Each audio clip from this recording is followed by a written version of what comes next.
Good evening. It's nice to be here and to practice together. It's such a wonderful thing to be able to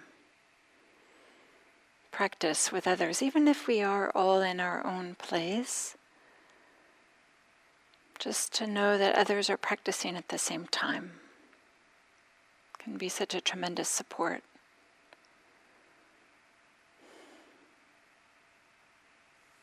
So, to begin our time together,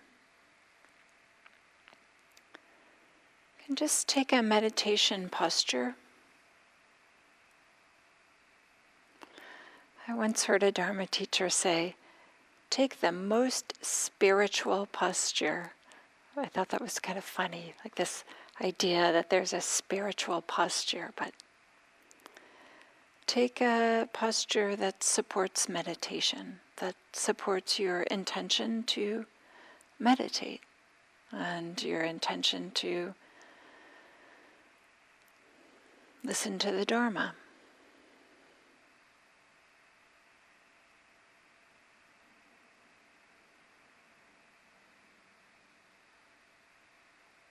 For many of us, it's helpful to have an upright spine from which the limbs can hang. Kind of having the uprightness in the body helps the mind to have some alertness, a little bit of attentiveness.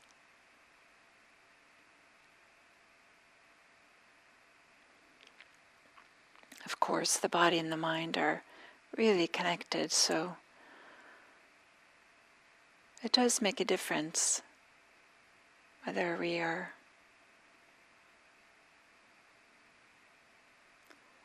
or it makes a difference what kind of shape, or when I'm saying shape, I mean like pyramid or a triangle, or just laying down.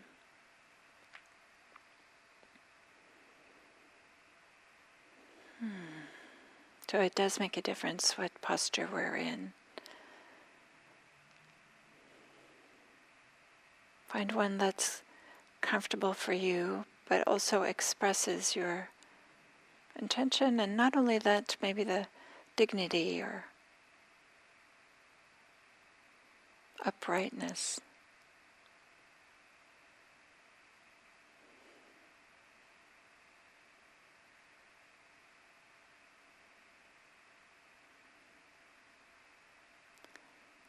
And then if you're in the sitting posture, or whatever posture you're in,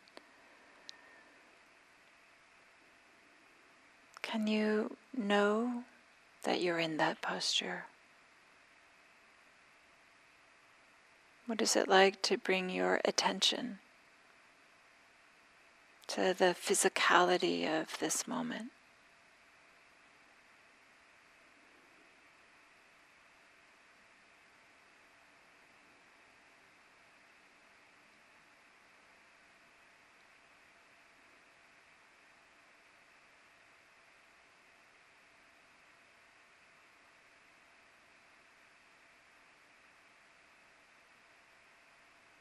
Maybe there's a collection of experiences, some that are obvious, maybe some that are subtle, maybe some that are pleasant, some that are neutral, maybe some that are uncomfortable.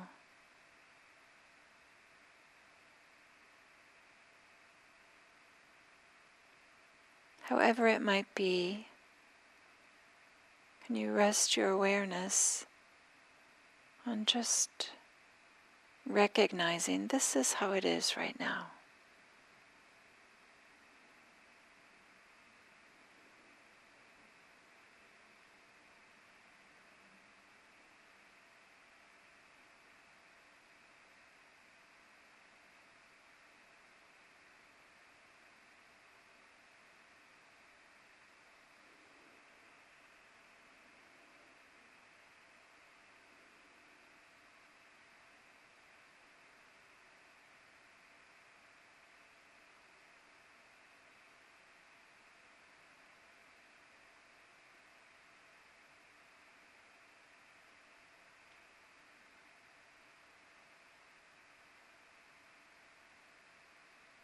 You might notice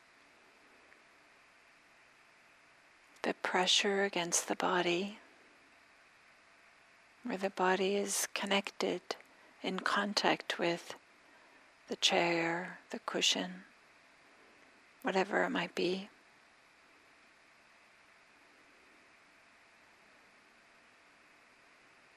And a way to sit and know you're sitting in a way that's often connecting with the pressure points.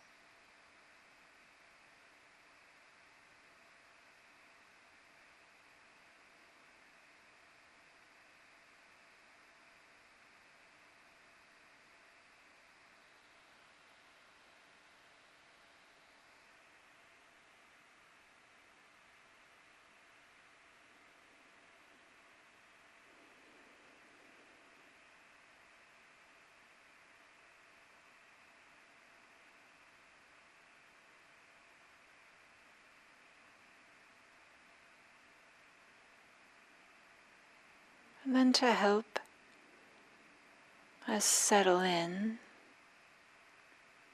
can bring our awareness to any other bodily sensations that are compelling or maybe a little bit calling our attention.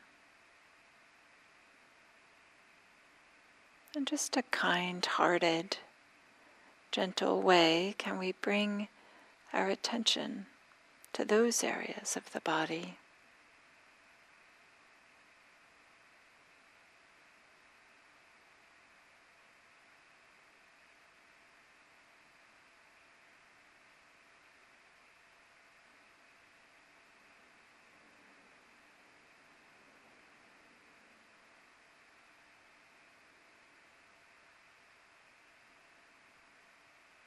And welcome them into the meditation as well. They're already here. We might as well invite them in. Doesn't mean it's easy, doesn't mean it's pleasant.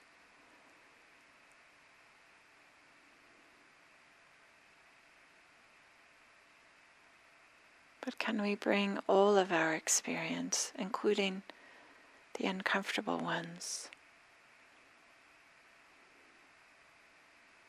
Or maybe a better way to say it is without feeling like we have to excise or remove somehow those experiences that don't match our preferences.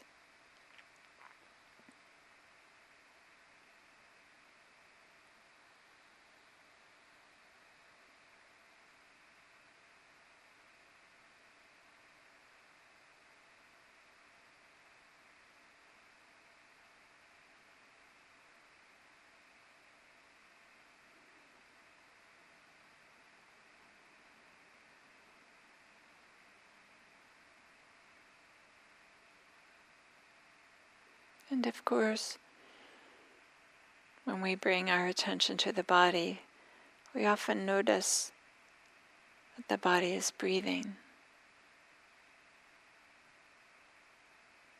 We can rest our attention on those sensations.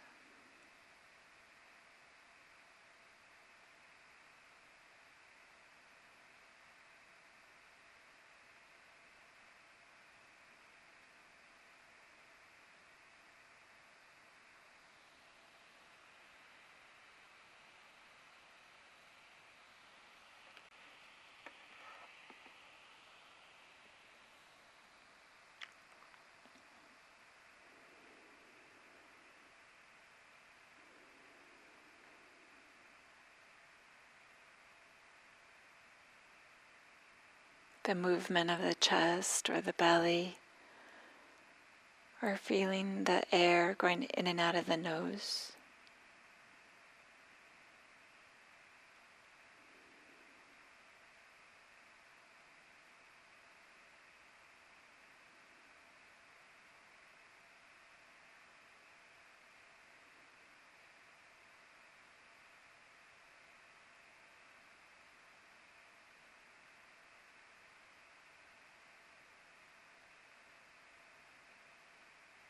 without feeling like it needs to be different. We're just noticing, resting our attention on the sensations of breathing.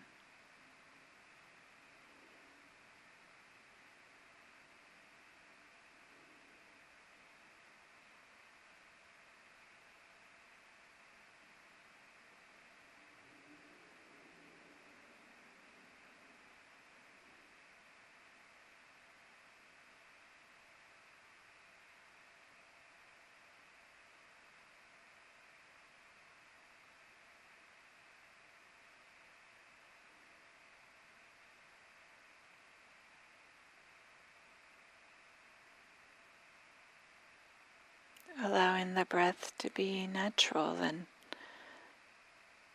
just the way it is.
Is there a way in which we can bring all of ourselves to this meditation period without being fragmented and without adding extra stories, extra expectations, but to show up for the next breath as completely as we can, in a soft, gentle, warm-hearted way.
giving the mind and the body a place to land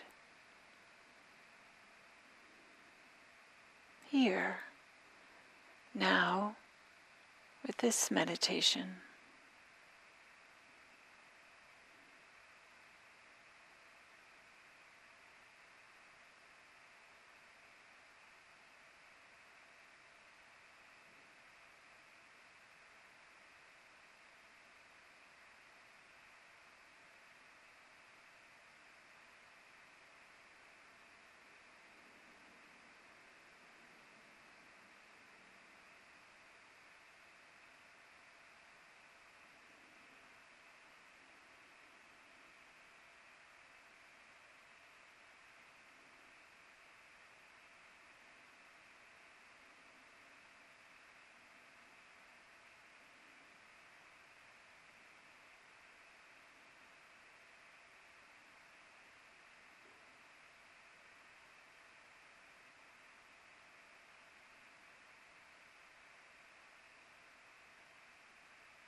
What would it mean to bring all of yourself to the practice?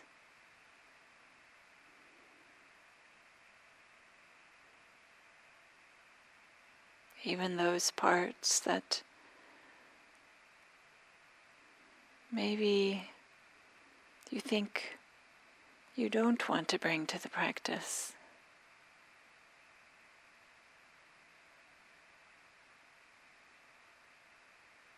This is the beauty and the power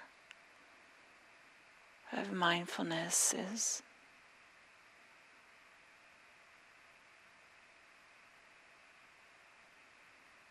there's nothing that we can't be mindful of. No aspect of our lives,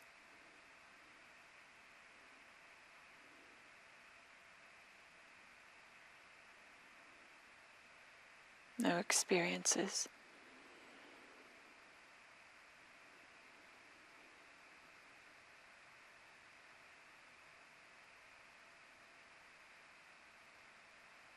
is there a way that you can bring that sentiment or that idea to just being here with the breath, all of yourself?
we practice with bringing all parts of ourselves to this moment.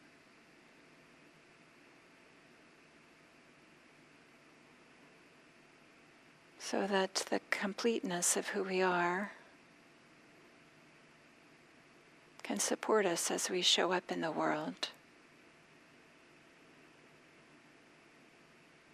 Our wisdom, our compassion, our care,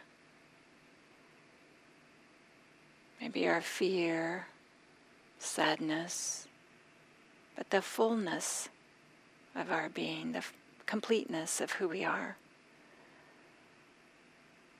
the beauty of who we are. We bring this to practice as a support to help us bring this into the world. The world needs people to be authentic and complete and wise and caring.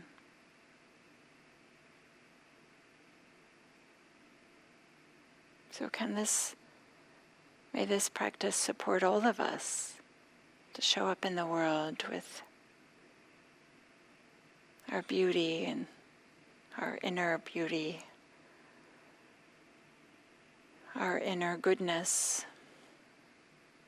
our care, and our wisdom.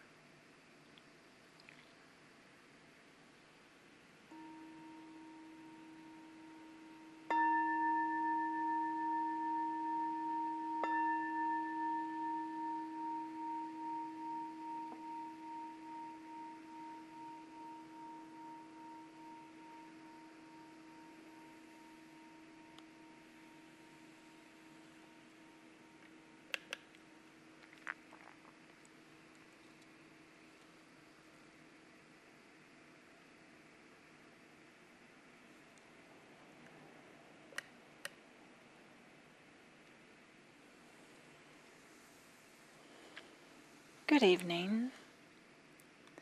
Welcome, welcome.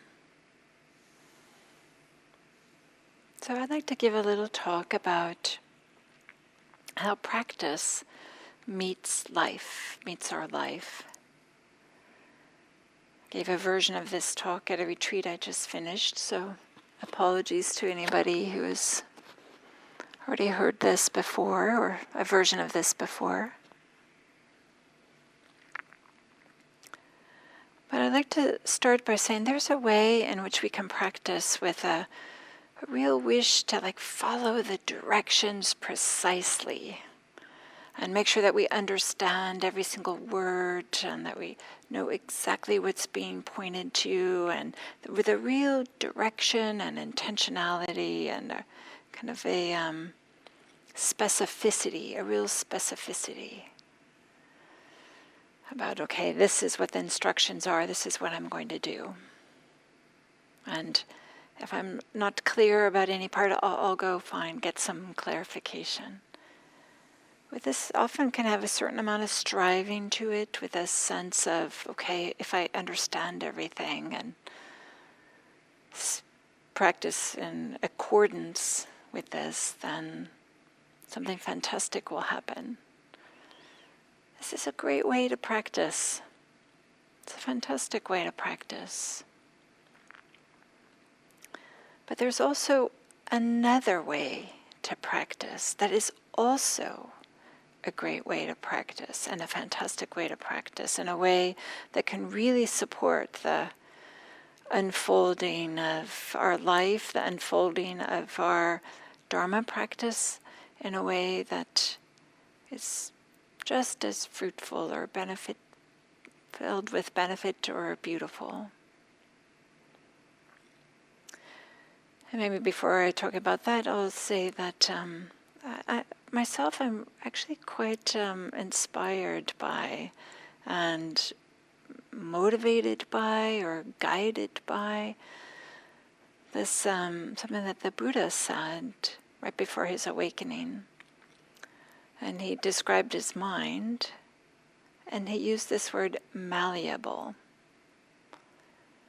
So it's flexible, can go this way or that way.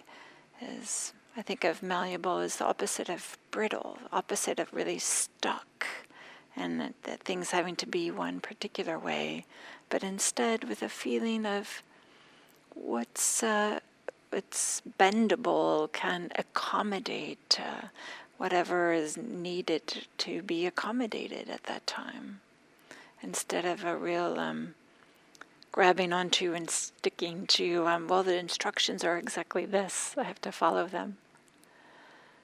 So another way is, rather than having this kind of precision in maybe the mind, the way that it's thinking about practice, is a way that can be a little bit more diffuse, maybe I'll use this word, or softer, a way in which we're sensing our way, or feeling our way, maybe a little bit more of an intuitive sense.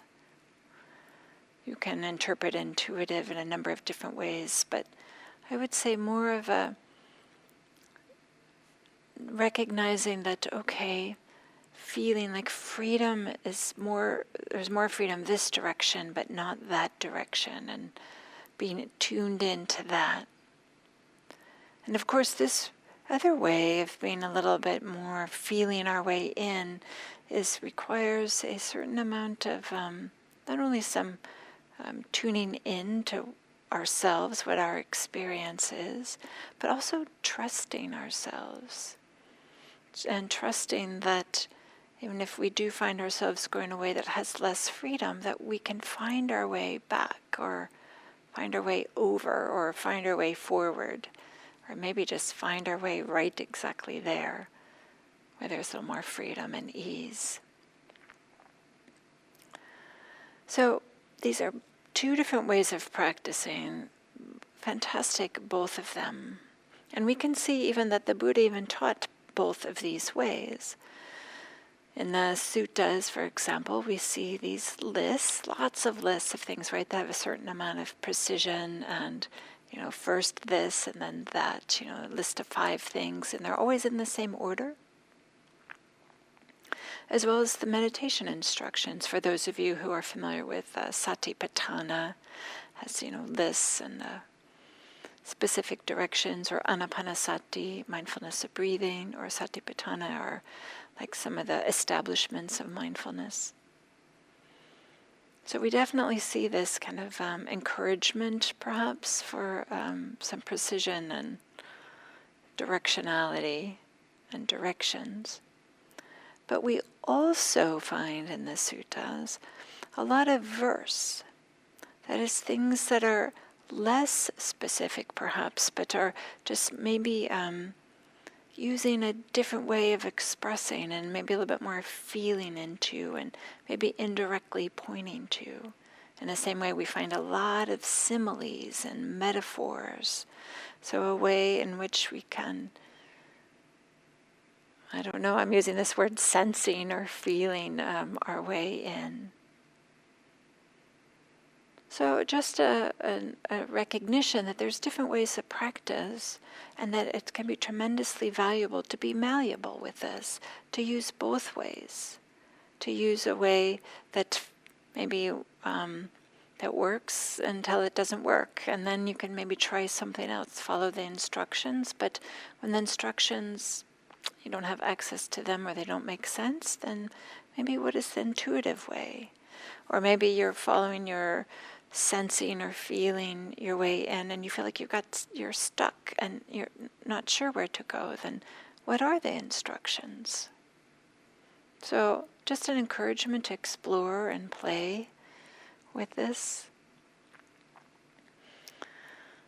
And then to build on this idea of different ways of approaching practice, or being with practice, is to point to the way in which poetry, as opposed to prose. Poetry is often a different way in which things might get expressed, or we might express things ourselves. But part of poetry, the beauty of poetry, is that it requires that the person who's writing the poem have some real clarity, have some acuity, have some real connection with what it is they're trying to express, so that then it can be expressed maybe in a compact way, or expressed with metaphor, so that then maybe the person who hears or reads the poem can find their way, can feel their way into what the person who wrote the poem was using with some real precision. They're experiencing with some precision. So I'd like to read this poem and talk about it a little bit. It's written by Jane Hirschfeld. She is a poet, and she's also a Zen practitioner, and she practiced at the San Francisco Zen Center, and I believe she lived at Tassajara for a while.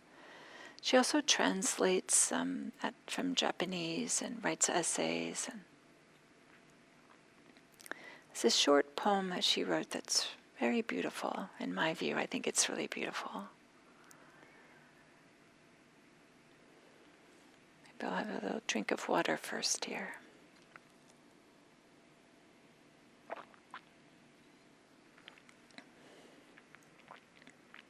So the poem goes. It is foolish to let a young redwood grow next to a house. Even in this one lifetime, you will have to choose. That great calm being, this clutter of soup pots and books. Already, the first branch tips brush at the window. Softly, calmly, immensity taps at your life. So for the Buddha, in ancient India, the Bodhi tree was a magnificent, majestic, maybe it had some sacredness to it in the way that they are, the Bodhi trees. But for Jane Hirschfeld and those of us living in California, the redwood tree has this tremendous, in my view,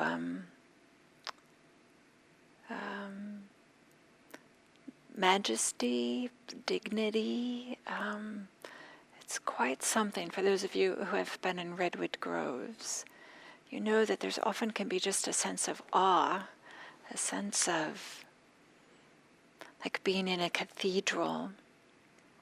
Some of you know that redwood trees, that how they propagate is that young trees, the saplings grow a certain distance from the parent tree. So what happens over the years is all the youngsters, the children trees, if you will, are in a concentric circle around the parent. And then over time, if the parent dies, and then you're left with these rings of redwood trees that can be incredible to stand inside. It has the feeling of being in a cathedral. So in this poem, we might understand that trees, redwood trees in particular, represents practice. Represents something that's awe, some more sacred or majestic, or has a certain amount of dignity and uprightness to them. And then the house, we can understand for the Buddha, the house was represented attachments, things that we fill our life with, and the things that we grab onto and cling to and are grasping to. So things that we are getting tangled up with. And you might recall that in the story of the Buddha, he left the household life with this that's can be, it was literal, but it can also be symbolic of to leave behind those things that we busy ourselves with and get that that we use to support a sense of self, promote a sense of self, protect a sense of self, that we really are like identified with, and in a way in which there isn't freedom, in a way in which there isn't ease, but that there are these things that are sticky and maybe that we're, I like this word, tangled up with. So Jane Hirschfield writes, it's foolish to plant a young redwood next to a tree. The Buddha, he used this word foolish to, he called people foolish. Sometimes we hear this, you foolish person. But he was saying this to those people who didn't recognize that what they were doing was a source of suffering for themselves and presumably for others as well. To be foolish, in the Buddha's words, is to not recognize that what you think is going to be a source of happiness is actually a source of suffering.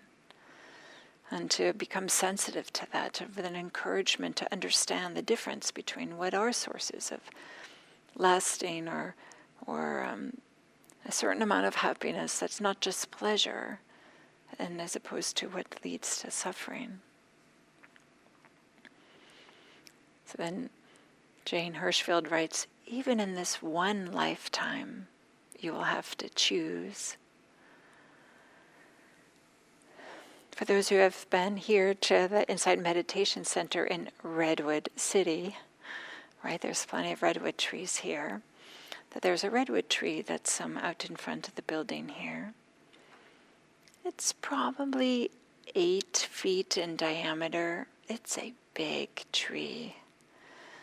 Can you imagine what would have happened, right? Literally, if this tree were planted right next to this building and the tree just grew and grew, right? There would be big problems with this, this used to be a church before it was a meditation center. Of course, those of you who have been here to IMC might have noticed that the sidewalk that goes next to where the tree is, a number of years ago, started to buckle because of the roots from this tree. You know, the tree is just standing there, but yet it has this strength, it has this power to cause the sidewalk to have to shift, and we were concerned that, you know, somebody might trip over this sidewalk. So we called the city of Redwood City, and they brought their municipal department out. And in my mind, I thought, that maybe they might shave off some of the roots, and of course we're leaving the rest of the roots so the tree could survive, and then just put a new sidewalk down. But no. They were pretty savvy to the way of redwood trees, and they rerouted the sidewalk around this tree, maybe 4 feet. They moved it around this tree. I felt quite touched by that, actually, that they kind of wanted to honor and respect that, okay, here's this tree, this whole municipal works, and all these individuals, like, we're just going to walk around this tree, just recognizing the power, the strength of this being that is just standing there in a calm way. Practice that might just be there in a calm way, and yet there might be some movement underneath that we can't see with the roots that starts to shake things up and starts to cause things to shift and to dismantle.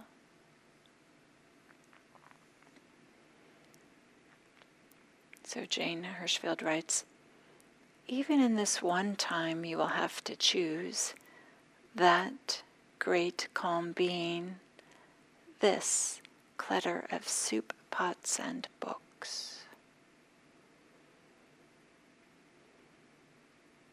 Our practice, our meditation practice, our insights, our growing wisdom, our growing compassion is going to touch into all of our life. Jane, maybe it's a little bit autobiographical, she's talking about this clutter of soup pots and books. I'm assuming she's a poet and a translator and an essayist, that she probably has a lot of books, and maybe she likes to cook.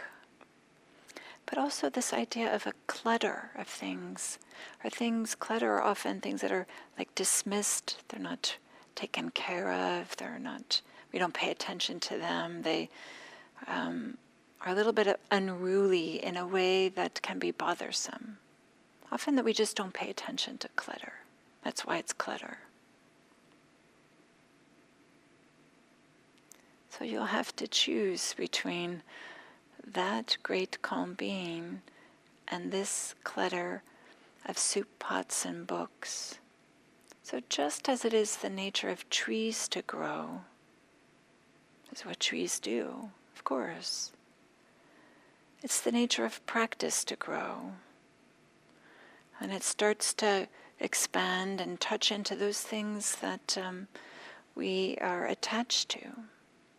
So it's not the soup pots per se, it's not the books per se, it's not the clutter per se that we're being asked to dismantle. It's the clinging, it's the grasping, it's the belief that these are going to be sources of lasting happiness, that it's the hiding behind the objects that we fill our lives with. It's the trying to bolster a sense of how we think we should be instead of how we actually are.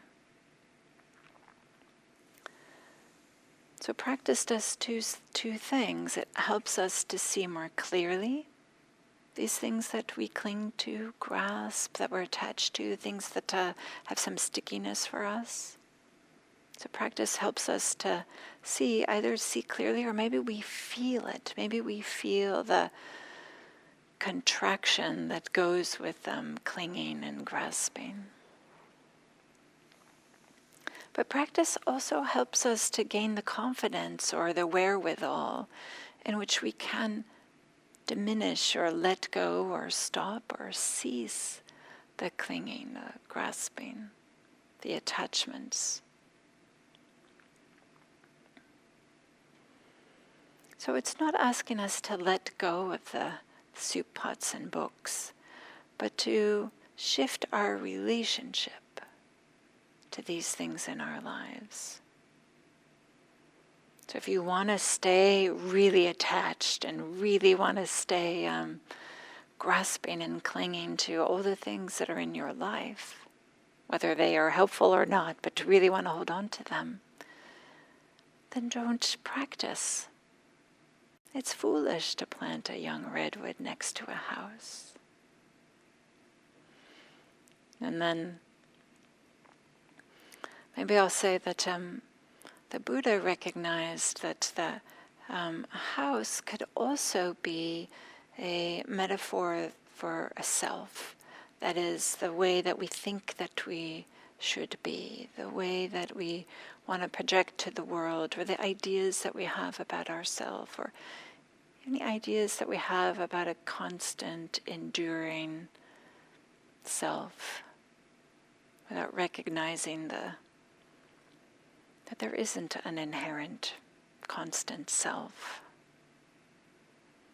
And the Buddha, it's reported or attributed to the Buddha soon after his awakening, has this verse, another little poem. This is in the Dhammapada, a collection of verses.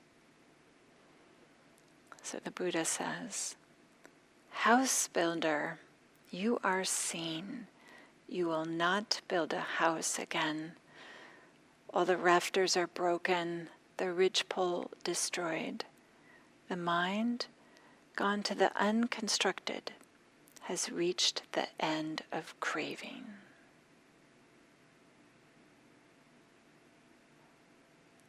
House builder, you are seen. You will not build a house again.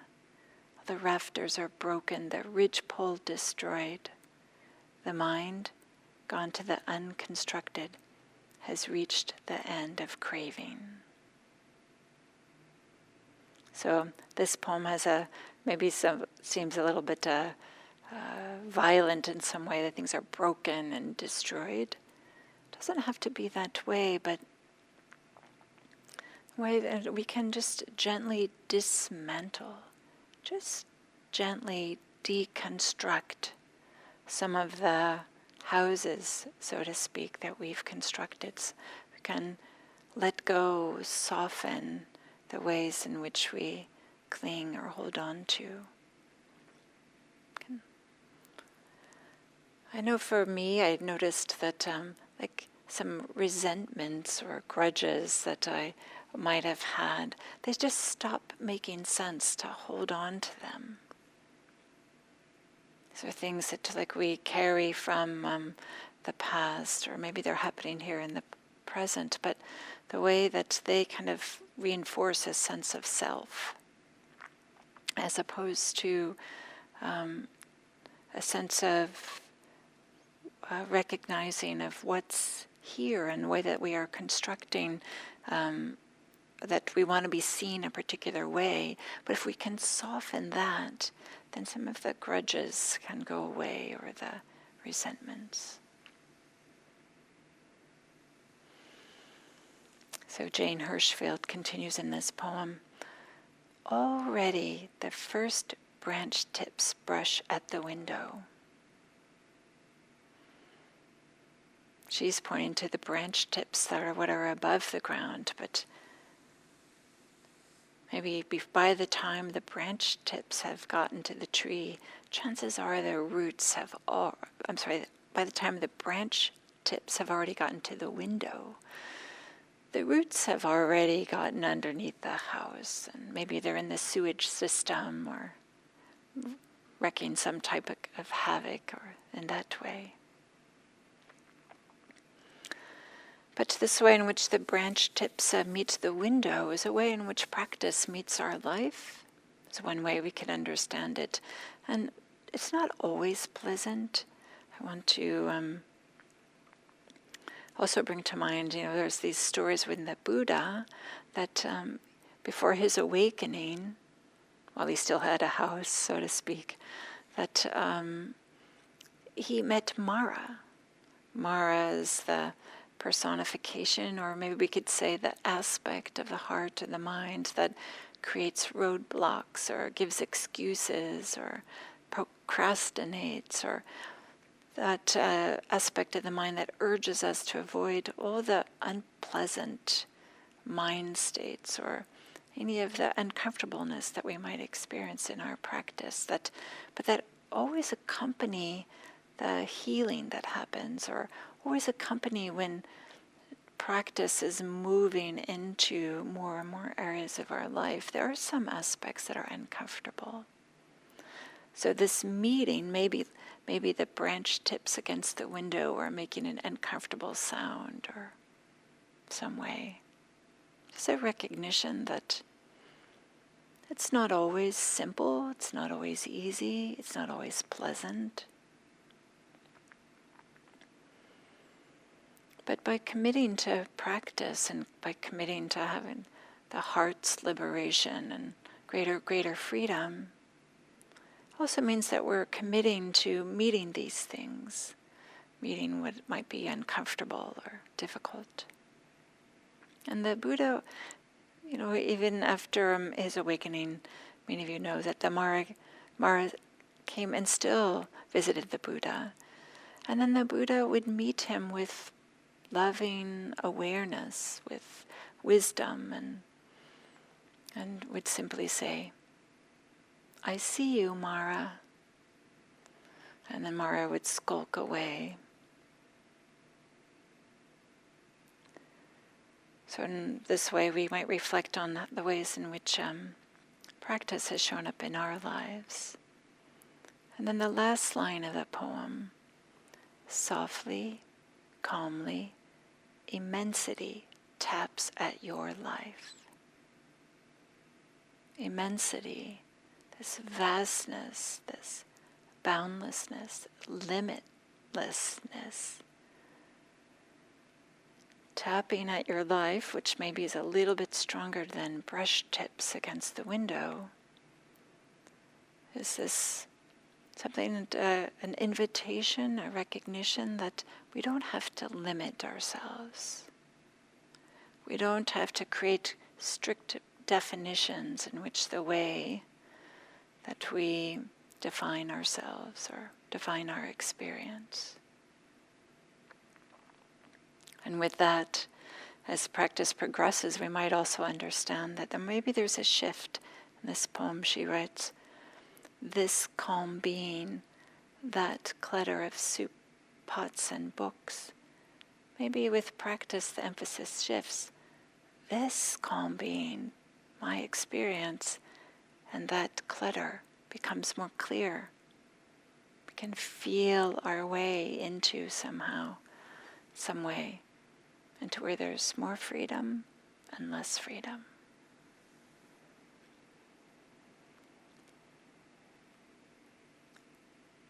It is foolish to let a young redwood grow next to a house.